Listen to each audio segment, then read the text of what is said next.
היי גל, מדור גל, מה קורה? אז הנה עכשיו יצא מפה המתקין שלך, רועי. קודם כל זאת הקלה, זו הדלת שהוא התקין לי עם המשקוף הרחב. כמו שסיכמנו, פרזולים שחורים, ידית, עינית, הבטחת לי גם מעצור, הכל שחור כמו שצריך.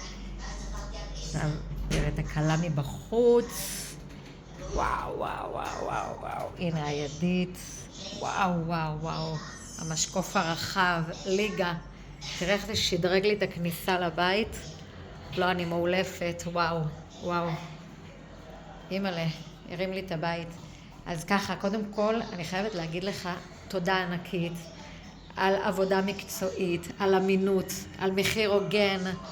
אני הזמנתי אותך לעשות ציפוי לדלת, הצעת לי להחליף.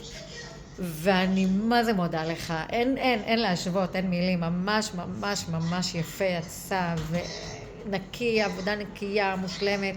המתקין שלך פינה את כל הפסולת אחריו, אין לי מילים, באמת, מה זה תודה, אין ספק שאני אביא לך עוד לקוחות בעזרת השם,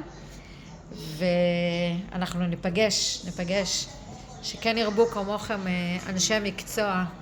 אז תודה ושבת שלום משוש רבין, ביי.